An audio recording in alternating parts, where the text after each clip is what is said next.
추석 대표 과일인 사과는 지난 1년 내내 금값이었지만 올해는 좋은 작황 덕에 간만에 제값에 맛있는 사과를 맛볼 수 있게 됐습니다.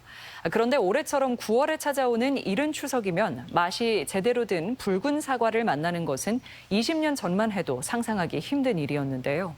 장수가 주산지인 홍로 사과를 통해 우리 사과 육종 역사와 추석 차례상의 변화를 짚어봤습니다.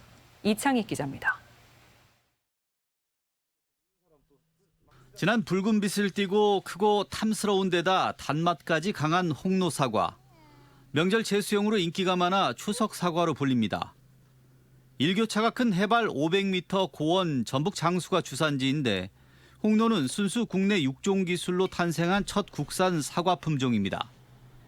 우리 추석날은 현재를 기준으로 앞뒤 100년간 78%가 9월에 돌아옵니다. 9월은 추석의 달이지만 20년 전만 해도 조상께 드리는 추석 제사상에 올라갈 사과가 마땅치 않았습니다.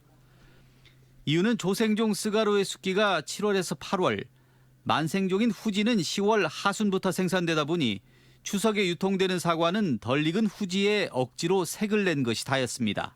중생종 사과로서 특히 추석에서 선물을 드릴 수 있는 고당도를 가진 사과가 필요하게 된 거죠. 그래서 홍로가 개발되게 된 겁니다.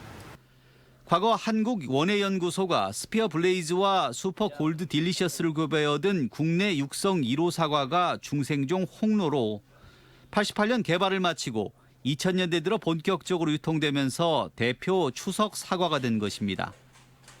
홍로의 시장 점유율이 한때 15%까지 오르긴 했지만 국내 시장은 일본에서 온 후지가 강력한 저장성을 바탕으로 70% 가까운 점유율을 유지하고 있습니다.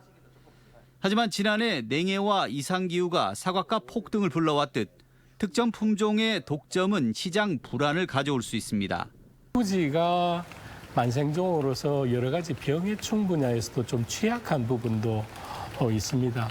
단일 품종에서 피해를 받는다면 국내에서 사과 수급에 당연히 문제가 되는 것이죠. 다행히 홍로 개발 이후 농진청 주도로 숙기가 8월 하순인 아리원을 시작으로 홍로와 숙기가 같은 아리수, 그리고 출하기가 9월 중하순인 이지풀, 감로 등 다양한 신품종이 개발됐고 이미 보급도 상당히 진행돼 있습니다.